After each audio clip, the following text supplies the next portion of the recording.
क्या पाकिस्तान वाकई डिफ़ॉल्ट कर गया है, ये डिफ़ॉल्ट करने वाला है? ये सबसे बड़ा सवाल है जो पाकिस्तान में बार बार लोग पूछ रहे हैं। इसकी तमाम इन्फॉर्मेशन हमने इकट्ठी की है और बिल्कुल आसान ज़ुबान में आपके सामने रख देंगे कि पाकिस्तान को इस वक्त किन हालात का सामना है और ये मुल्क क्या डिफ़ॉल्ट कर चुका है, और जो माहिर मईशत कह रहे हैं उनकी बातों में कितनी सदाकत है। दोनों तरफ से मुख्तलिफ बयानात सामने आ रहे हैं, लेकिन जो एक्चुअल पिक्चर है, जो फैक्ट्स हैं, वो हम आपके सामने रखेंगे। लेकिन पहले आप ये समझें कि डिफ़ॉल्ट होता क्या है, कोई मुल्क कैसे डिफ़ॉल्ट कर सकता है, या मुल्क दिवालिया कैसे होता है। किसी मुल्क के दिवालिया होने के बारे में जो मईशत के माहिरीन हैं, जो इकॉनमी को समझते हैं, उनका कहना है कि एक मुल्क जब अपने बैरूनी कर्जे की किस्तें और इस पर सूद की अदायगी ना कर सके तो इस मुल्क को दिवालिया करार दे दिया जाता है। यानी वो ना अपनी किस्तें अदा कर सक रहा, कर्जा नहीं उतार पा रहा और सूद की अदायगी भी नहीं कर पा रहा। और इसकी कुछ अलामात भी होती हैं, यानी ये पेमेंट्स रोक देते हैं। जो आपकी इंपोर्ट आप कर रहे होते हैं, दुनिया से चीज़ें मंगवा रहे होते हैं, उनकी पेमेंट्स आप रोक देते हैं। आपका मुल्क अदायगियाँ बंद कर देता है दूसरे मुल्कों को या कंपनीज़ को। तो ये इसकी अलामात होती हैं। एक मुल्क के दिवालिया होने के पहले जो अलामात ज़ाहिर होती हैं, इनमें सबसे बड़ी अलामत है कि किसी मुल्क के पास ज़र मुबादला के ज़खायर, यानी जो स्टेट बैंक ऑफ पाकिस्तान के पास जो पैसा पड़ा हुआ कौमी ख़जाने में जो है वो कम हो जाए, और इनके मुकाबले में बैरूनी कर्ज़ों की कितनी किस्तें और उन पर सूद की कितनी अदायगी होनी है। ये चीज़ें देखने के बाद आपको पता चल जाता है कि ज़र मुबादला के ज़खायर कम हो रहे हैं, ख़सारा मुल्क का बढ़ता चला जा रहा है, और जो किस्तें अदा करनी है वो अदा करने के मुल्क काबिल नहीं रहा। जब मुल्क के करंट अकाउंट का खसारा बहुत ज़्यादा बढ़ जाए और ज़र मुबादला के ज़खायर तेज़ी से कम हो, और उसके मुकाबले में बैरूनी कर्ज़े की किस्तें और उन पर सूद की अदायगी एक मसला बन जाए, तो ये ज़ाहिर करता है कि मुल्क दिवालिया होने की तरफ बहुत तेज़ी से बढ़ रहा है। जब कोई मुल्क दिवालिया होने वाला होता है या बहुत करीब पहुँच जाता है, तो उसकी जानिब से बैनुल अक़वामी मार्केट में कर्ज़े लेने के लिए जारी किए जाने वाले जो बॉन्ड्स हैं, वो उनके ऊपर सूद बहुत ज़्यादा बढ़ जाता है। यानी उनको ज़्यादा सूद के ऊपर पैसा मिलता है फिर उस मुल्क को। यानी मुल्क को इन बॉन्ड्स में इन्वेस्टमेंट करने वालों को ज़्यादा मुनाफा देना पड़ता है सूद कीमत के अंदर, और बैनुल अक़वामी क्रेडिट रेटिंग एजेंसियों की जानिब से इस मुल्क की रेटिंग कम कर दी जाती है। यानी हारे हुए घोड़े पे कोई पैसा नहीं लगाता, हारा हुआ घोड़ा जो है उसके ऊपर लोग पैसा नहीं लगाते। मैं आसान आपको बता रहा हूँ। तो अगर लगाते हैं तो लोग उसके अंदर ज़्यादा मुनाफा चाहते हैं। यानी जो लोग सट्टा खेलते हैं या जुआ खेलते हैं, उनको पता है जो टीम कमज़ोर होती है, जो उस पर पैसा लगाकर जीत जाए वो ज़्यादा पैसा बना लेता है। तो इसी तरह जिस मुल्क की इकॉनमी डाउन जा रही होती है, उसको जब बॉन्ड्स मिलते हैं तो उसके ऊपर ज़्यादा सूद होता है। वो जो लोग बॉन्ड खरीदते हैं उनको ज़्यादा मुनाफे की लालच दी जाती है, तब वो बिकते हैं मार्केट में। दिवालिया होने के असरात क्या होते हैं जब आप खुदा न खास्ता दिवालिया हो जाएं? एक तो मैंने आपको बताया कि कैसे पता चलता है कि दिवालिया हो रहा है मुल्क। नंबर एक, उसके कर्जे बहुत ज़्यादा लगातार बढ़ रहे हैं, लेकिन उस मुल्क के अंदर कैपेसिटी लगातार कम हो रही है। उसके अपने ज़र मुबादला के ज़खायर कम हो रहे हैं, कर्जे बढ़ते चले जा रहे हैं। उसका जो खसारा है वो भी, नुकसान भी बढ़ता चला जा रहा है, और वो मुल्क अब बैनुल अक़वामी तौर पे ना कर्जे अदा कर पा रहा है, ना सूद अदा कर पा रहा है, और उसके अलावा जो चीज़ें इंपोर्ट करता है बाहर से, उसके ऊपर जो पेमेंट्स करनी होती हैं वो भी वो मुल्क रोक देता है। मैं अभी आपको बताता हूँ पाकिस्तान क्या कर रहा है। मनफी असरात ये होते हैं, अगर आप दिवालिया हो गए खुदा न खास्ता, तो उसके असरात क्या पड़ेंगे, लोग ये सवाल पूछते हैं। इसका जवाब मैं आपको देने लगा हूँ, ज़रा ध्यान से सुनिएगा। आलमी मंडी में मुल्क की क्रेडिट रेटिंग बहुत ज़्यादा कम हो जाती है। यानी दुनिया जो आपको उधार पे चीज़ें देती है क्रेडिट के ऊपर, वो देना बंद कर देती है, और आलमी इदारों और दूसरे ममालिक की जानिब से मज़ीद कर्ज़े की सहूलत भी नहीं मिलती। और इसके बाद एक ऐसा मुल्क जो कर्ज़ों पे चलता है, उसके लिए आलमी मालियाती इदारों की जानिब से कर्ज़े की सहूलत भी ज़रूरी होती है ताकि उस मुल्क की मईशत चल सके। तो फिर वो बिल्कुल ही डाउन चला जाता है, कर्ज़ा भी मिलना बंद हो जाता है। दिवालिया होने की सूरत में शदीद नतीजा ये बरामद हो सकता है कि मुल्क से जाने वाला तजारती माल जब्त कर लिया जाए, और आपके मुल्क के हवाई जहाज़, आपके मुल्क के बहरी जहाज़ किसी दूसरे मुल्क में कब्ज़े में ले लिए जाएँ। ये असरात भी होते हैं अगर कोई मुल्क दिवालिया कर जाए। दिवालिया होने की सूरत में करेंसी की कदर रोज़ाना की बुनियादों पर बहुत तेज़ी से गिरती है। इतनी तेज़ी से गिरती है जैसे वेनेज़ुएला में हुआ था। वहाँ सूरत हाल, जब उनका मुल्क दिवालिया हुआ तो सूरत हाल ये थी कि उनकी करेंसी सड़कों पे पड़ी हुई होती थी और लोग ऊपर से चल कर जा रहे होते थे। वो बिल्कुल कागज़ के टुकड़े थे, बेवक़्त उस करेंसी की वैल्यू बची नहीं थी। ये हुआ था वेनेजुएला की करेंसी के साथ। पाकिस्तान के ज़िम्मे जो वाजिबुल अदा रकम है इस वक्त वो क्या है, यहां से आपको आइडिया होगा कि हम डिफ़ॉल्ट कर रहे हैं या नहीं कर रहे। पाकिस्तान की मईशत से मुतालिक एक हालिया रिपोर्ट के मुताबिक आइंदा 3 साल में पाकिस्तान के ज़िम्मे 73 अरब डॉलर का कर्जा है, यानी 73 अरब अमरीकी डॉलर्स पाकिस्तान ने 3 साल के अंदर अदा करने हैं। और इस वक्त पाकिस्तान के मुल्क के पास जो टोटल ज़र मुबादला के ज़खायर पड़े हुए हैं या ख़जाने में टोटल पैसा पड़ा हुआ है वो 6.7 अरब अमरीकी डॉलर है। और इनमें से लगभग 6 अरब डॉलर या इससे कुछ ज़्यादा रकम जो है वो हमने वो रखी हुई है अपने अकाउंट्स के अंदर जिनको हम खर्च नहीं कर सकते।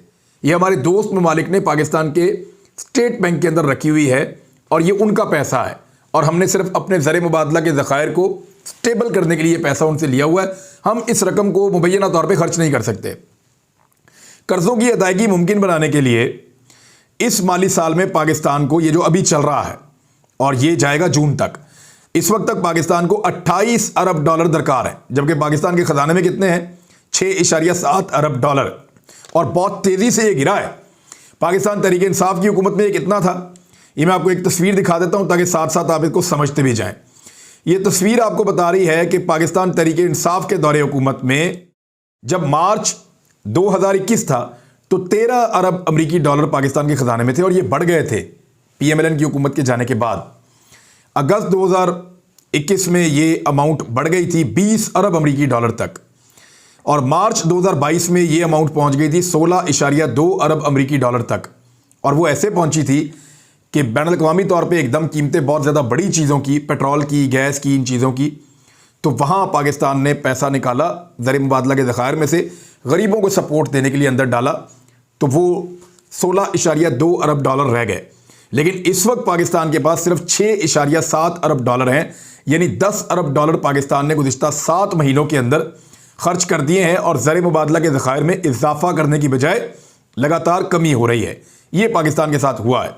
28 अरब डॉलर हमने देने हैं इस साल में, माली साल के अंदर, जिसके चंद महीने गुजर गए हैं और बाकी जो महीने रह गए हैं, एक ये दिसंबर का और 6 महीने, अगले 6 महीने के अंदर पाकिस्तान ने 28 अरब डॉलर देने हैं कर्जे के, और ये रकम बढ़ के अगले साल 32 और उससे अगले साल जो है 29 अरब डॉलर हो जाएगी। तवानाई के शोबे का खतरा पाकिस्तान के लिए बहुत ख़तरनाक है, क्योंकि पाकिस्तान में जितने ये जो पावर प्लांट लगाए गए हैं पीपल्स पार्टी के और PMLN के दौर में, बजाय इसके कि डैम्स बनाते या बिजली का इस्तेमाल कम करते या कौमी बचत करते और तरीके से चलते या ऐसी बिजली बनाते जो सस्ती बनती, बड़े बड़े रिश्वत लेने के लिए, बड़ा बड़ा पैसा कमाने के लिए ऐसे पावर प्लांट लगाए गए जो बहुत महंगी बिजली पैदा करते हैं, और वो पावर प्लांट चलें या ना चलें ऐसे मुआहदे किए गए कि उनको हर हाल में पेमेंट करनी पड़ती है। तो वो पाकिस्तान इस मामले को हल नहीं कर सका और पीपल्स पार्टी और PMLN के दौर में लगे हुए ये मंसूबे पाकिस्तान को इतना महंगा पड़ रहे हैं कि गर्दिशी कर्जे इसके ऊपर, क्योंकि बिल जो लोग देते हैं उससे ये पैसा पूरा होता ही नहीं है। बिजली बनती महंगी है, बिकती सस्ती है, और अब तक लगातार पाकिस्तान इसमें खसारे में जा रहा है। और ये जो गर्दिशी कर्जा बन जाता है इसमें, वो 2500 अरब रुपए से तजावज़ कर चुका है। अगर पाकिस्तान की मईशत को डबोने के लिए सिर्फ ये अकेला शोबा ही काफ़ी है। इसमें भी मेहरबानी पीपल्स पार्टी और PMLN के तजर्बाकारों ने पाकिस्तान के ऊपर की थी। अच्छा, तवानाई के शोबे में हिकमत अमली के साथ अगर पाकिस्तान काम ना कर सका और आगे इसको बेहतर ना कर सका तो पाकिस्तान डेफिनेटली खुदा न खास्ता डिफ़ॉल्ट कर जाएगा। पाकिस्तान को एक और बहरान है, पाकिस्तान की करेंसी लगातार डिस्टेबल है, वो स्टेबल नहीं हो रही, और पाकिस्तान को उन मुल्कों के अंदर शामिल किया गया है जो इस वक्त करेंसी के ख़तरनाक बहरान से शामिल हैं, यानी टॉप 7 मुल्कों के अंदर पाकिस्तान शामिल है। और डॉक्टर हफीज़ पाशा ने कहा है कि इस रिपोर्ट के मुताबिक पाकिस्तान को जिन मुल्कों की फहरिस्त में रखा गया है, इससे पता चलता है कि पाकिस्तान की माशी हालात किस कदर ख़राब हो चुके हैं। पाकिस्तान की बार बार जो क्रेडिट रेटिंग है वो लगातार गिरती जा रही। आलमी इदारे हैं कुछ, वो आलमी सतह पे गाइड करते हैं कि इस मुल्क के साथ कितना कारोबार करना चाहिए और नहीं करना चाहिए। उसको देखकर लोग उस मुल्क को पैसा देते हैं या उसमें इन्वेस्ट करते हैं। मिसाल के तौर पे 2 जो बड़े इदारे हैं, उनकी जो रिपोर्ट्स आती हैं या वो जो रिपोर्ट्स छाया करते हैं, उनके मुताबिक फैसला होता है। मूडीज़ की एक रिपोर्ट होती है, एक फिच, उनकी भी एक क्रेडिट रेटिंग होती है। वो पाकिस्तान को मज़ीद नीचे करते चले जा रहे हैं। पाकिस्तान ने इसको मुस्तरद कर दिया है सागडार साहब ने, लेकिन फिर भी मैं आपको वो बता देता हूँ खबर। उनकी नई रेटिंग के मुताबिक मूडीज़ ने खुद मुख्तार क्रेडिट रेटिंग के अंदर पाकिस्तान को B3 से कम करके CAA1 कर दिया है और ये बहुत ख़तरनाक है, अलार्मिंग है। इसी तरह बैनुल अक़वामी इदारे फिच ने पाकिस्तान की जो माशी दर्जाबंदी है उसको भी मज़ीद नीचे धकेल दिया है। अब पाकिस्तान उठ कैसे सकता था? जो चीज़ें पाकिस्तान को उठा सकती हैं उनकी हालत ज़रा आप मुलाहिज़ा फरमाइए। ओवरसीज़ पाकिस्तानी जो रेमिटेंसेस भेजते हैं, जो बाहर से पैसा भेजते हैं, वो पाकिस्तान के लिए ऑक्सीजन होता है, वो लगातार कम होता चला जा रहा है, कम होता चला जा रहा है। टेक्सटाइल जो पाकिस्तान की बरामदात का कुल 60% है, टेक्सटाइल की इंडस्ट्री, जितना पाकिस्तान बाहर पाकिस्तान चीज़ें बनाकर भेजता है उसी से तो डॉलर आते हैं ना, हमें डॉलर ही चाहिए, तो वो पाकिस्तान की बरामदात का कुल 60% है। अक्टूबर में इसमें 15% की कमी हुई है और नवंबर में उसके बाद दोबारा इसमें 25% की कमी हुई है। रोशन डिजिटल अकाउंट जो इमरान खान साहब ने शुरू किया है, इसमें हर महीने 3% की कमी लगातार होती चली जा रही है। पाकिस्तान डिफॉल्ट कर चुका है, ये शब्बर जैदी साहब ने क्लेम किया है। लेकिन इससे पहले मैं आपको कुछ चीज़ें बता देता हूं। डॉलर्स कंपनी आप जानते हैं पाकिस्तान की एक बहुत बड़ी कंपनी है, उसके CEO ने ये कहा है कि अगर LCs ओपन नहीं की जाती, LC होती है कि अगर आपने बाहर से कुछ सामान मंगवाया है तो आप एक LC के तौर पे मंगवाते हैं कि जी हमने ये पेमेंट आपको करनी है, ये पेमेंट पड़ी हुई है, आप सामान भिजवा दें, ये पेमेंट हमारा मुल्क आपको कर देगा। तो इस तरह वो पेमेंट हो जाती है, हमारे मुल्क से ये पेमेंट आपको हो जाएगी। वो जैसे ही सामान आता है, आपके कंटेनर आके लगते हैं आपके मुल्क में, आपके हैंडओवर सामान होता है और वहाँ पे वो पैसा जो है वो उस कंपनी के अकाउंट में या उस मुल्क के अकाउंट में जिसने वो सामान भेजा होता है वो ट्रांसफ़र हो जाता है। इस तरह से ये LCs काम करती हैं। LCs ओपन करने से रोक दिया है स्टेट बैंक ऑफ पाकिस्तान ने, लगातार इसको रोक दिया है कि अब LCs खोली नहीं जा रही। अब इसमें LCs अगर नहीं खोली जाती, the company will be forced to fire a further 2000 employees. उन्होंने कहा हम अपने 2000 बंदे मजीद फारग कर देंगे अगर इस हुकूमत ने LCs को ना खोला तो हम मजबूर हो जाएंगे। और उन्होंने कहा हम हर महीने 500 मिलियन यानी 50 करोड़ का नुकसान बर्दाश्त कर रहे हैं। और पहले भी उन्होंने 1000 बंदा निकाल दिया था।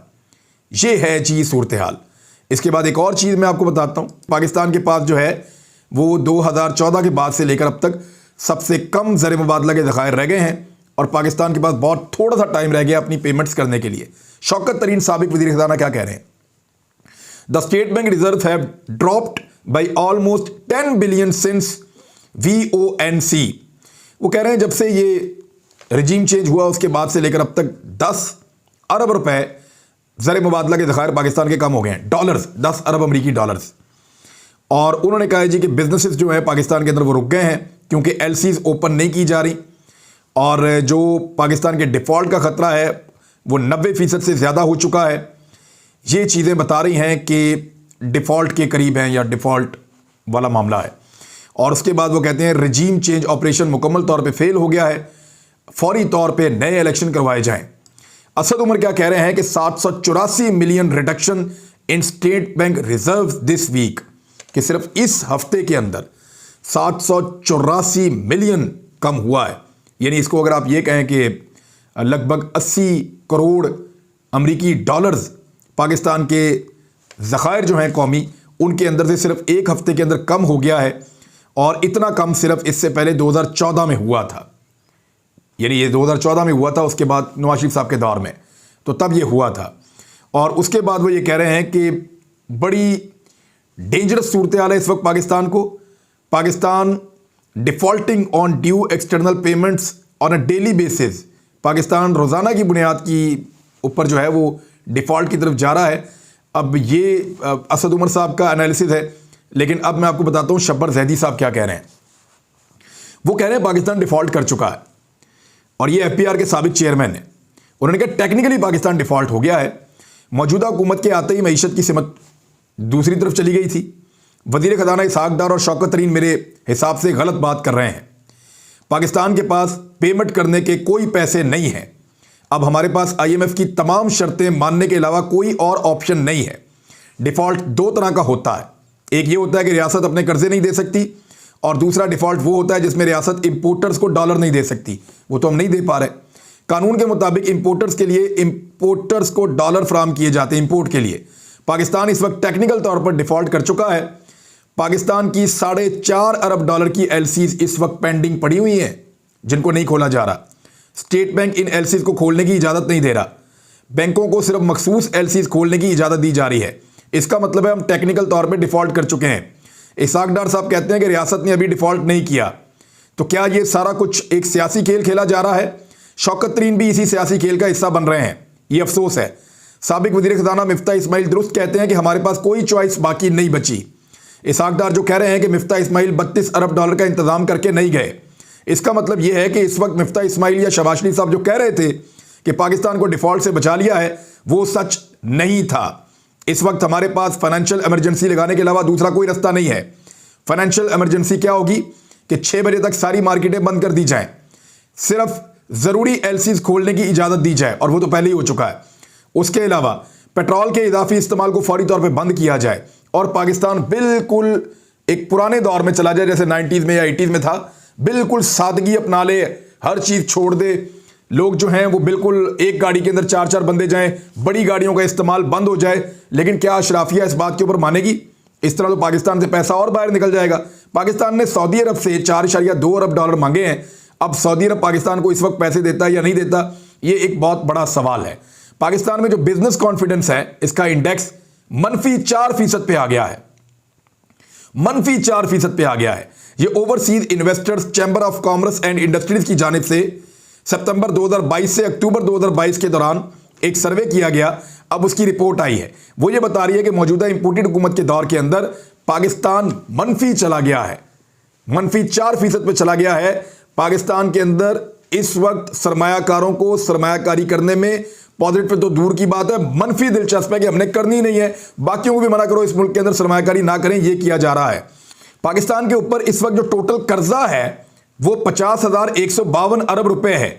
इसमें से 7,200 का कर्ज सिर्फ पिछले 7 माह में हासिल किया गया है। यानी पाकिस्तान ने जितना कर्जा हासिल किया उसका तकरीबन 17% कर्जा सिर्फ पिछले 7 महीनों में शहबाज शरीफ ने हासिल किया है। कर्जा लगातार पाकिस्तान को मिल रहा है, लेकिन पाकिस्तान कर्जे उतारने के काबिल नहीं है। दिस इज कॉल्ड यानी डिफॉल्ट। लेकिन अनफॉर्चुनेटली बदकिस्मती है, लेकिन पाकिस्तान उस तरफ खुदा ना खास्ता बढ़ रहा है। गुज़िश्ता साल अक्टूबर के महीने के इख्तिताम पर वफाकी हुकूमत के ज़िम्मे वाजिबुल अदा कर्ज 40,000 अरब रुपए था। मरकजी बैंक के आदादोशुमार के मुताबिक सिर्फ एक महीने में यानी सितंबर के मुकाबले में अक्टूबर के इस महीने में कर्जे में 750 अरब का इजाफा हुआ है। टेक्सटाइल के बारे में मैंने आपको पहले बता दिया। जबकि जाते जाते एक आखिरी खबर जो बहुत बुरी है वो भी बताता हूं। State bank of Pakistan airlines को $225 मिलियन की अदायगी से रोक रहा है। ये किसी भी मुल्क की तरफ से एयरलाइन के पास यानी अदरक हम नहीं ले पा रहे, लहसुन नहीं ले पा रहे, प्याज के कंटेनर खड़े हैं, पाकिस्तान एलसीज नहीं खोल रहा, पाकिस्तान पेमेंट नहीं कर पा रहा, बल्कि लोगों को मैसेजेस आ रहे हैं। पाकिस्तान खुदा ना खास्ता टेक्निकली डिफॉल्ट हो गया, ये शब्बर जैदी साहब कह रहे हैं। सिचुएशन काफ़ी वर्स है, इसको संभालना है तो सबको मिलकर संभालना पड़ेगा। पाकिस्तान के तमाम स्टेक होल्डर को किरदार अदा करना पड़ेगा, वरना खुदा ना खास्ता हम और ज़्यादा लगातार नीचे चले जाएंगे।